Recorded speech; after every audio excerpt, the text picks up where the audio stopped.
जय हिंद दोस्तों। DP academy में आपका बहुत बहुत स्वागत है। एंशिएंट हिस्ट्री के इस सीरीज़ में आज का हमारा टॉपिक है मगध साम्राज्य का उत्कर्ष।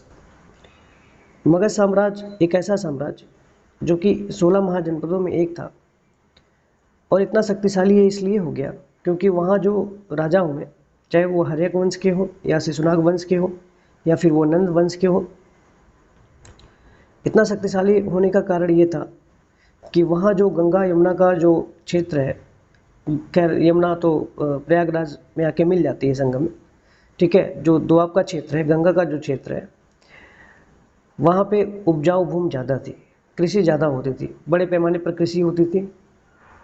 इस वजह से वहाँ राजस्व ज़्यादा आता था और जो शासक हुए वहाँ पे बहुत ज़्यादा योग्य थे, ठीक है।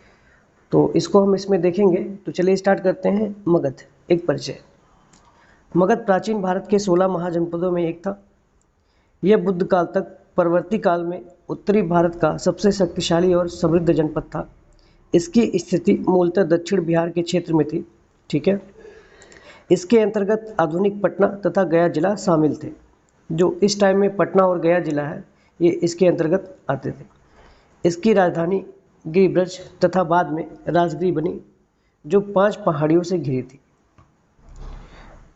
भौगोलिक स्थिति की बात करें, मगध की सीमा उत्तर में गंगा से, दक्षिण में विंध्य पर्वत तक, पूर्व में चंपा से, ठीक है, पश्चिम में सोन नदी तक विस्तृत थी।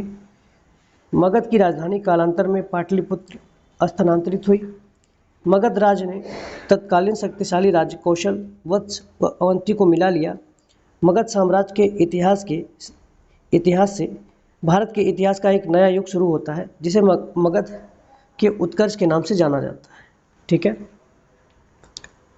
नेक्स्ट देखते हैं मगध राज के प्रमुख वंश। पहला वंश है हर्यक वंश, जो 544 ईसा पूर्व से 412 ईसा पूर्व तक था।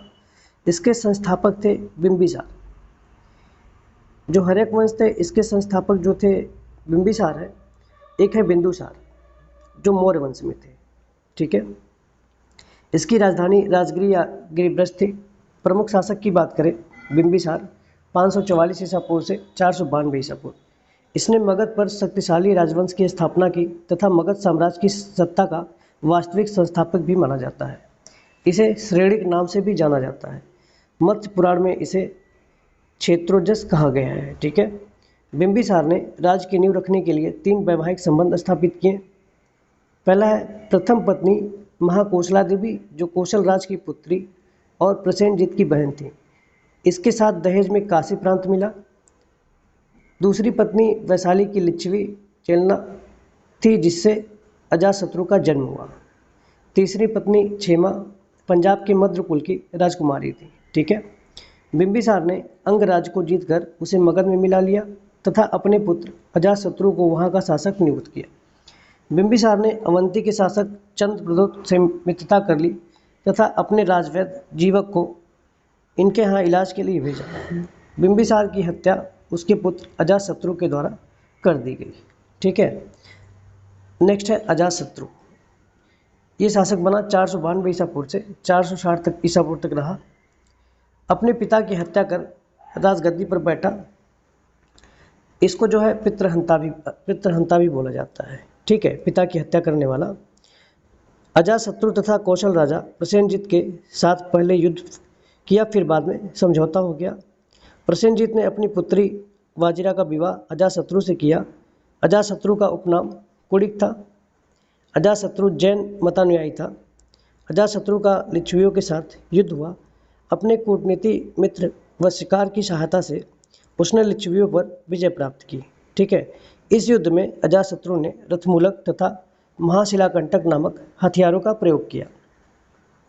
अजातशत्रु ने काशी तथा वैशाली दोनों को मगध का अंग बना लिया। नेक्स्ट है अजातशत्रु के समय बुद्ध की मृत्यु हो गई तथा राजगिरी की सप्तपर्णी गुफा में प्रथम बौद्ध संगीति का आयोजन हुआ। अजातशत्रु को उसके पुत्र उदयन द्वारा हत्या कर दी गई, ठीक है। नेक्स्ट है उदयन 460 ईसा पूर्व से लेकर 444 ईसा पूर्व। पुराणों एवं जैन ग्रंथों के अनुसार उदयन ने गंगा तथा सोन नदियों के संगम तट पर पाटलिपुत्र और कुसुमपुरा नामक नगर की स्थापना की तथा उसे अपनी राजधानी बनाया। वह जैन मतानुयायी था। ठीक है।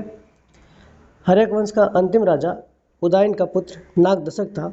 उसको उसके आमत जो उसके मंत्री थे शिशुनाग ने पद से हटाकर मगध की गद्दी पर अधिकार कर लिया और शिशुनाग नामक एक नए वंश की नींव रखी। ठीक है। शिशुनाग वंश 412 ईसा पूर्व से लेकर 344 ईसा पूर्व। ठीक है। इस वंश का संस्थापक शिशुनाग को माना जाता है। इसी के नाम पर इसी वंश का नाम पड़ा, शिशुनाग वंश। ठीक है। इसमें प्रमुख शासक जो है पहले है शिशुनाग 412 ईसा पूर्व से लेकर 394 ईसा पूर्व। इसने वैशाली को राजधानी बनाया। इसने अवंती तथा वत्स राज पर अधिकार कर उसे मगध साम्राज्य में मिला लिया। शिशुनाग के समय मगध साम्राज्य बंगाल से लेकर मालवा तक का भूभाग सम्मिलित हो गया, मतलब अब इतने बड़े साम्राज्य में फैल गया। ठीक है।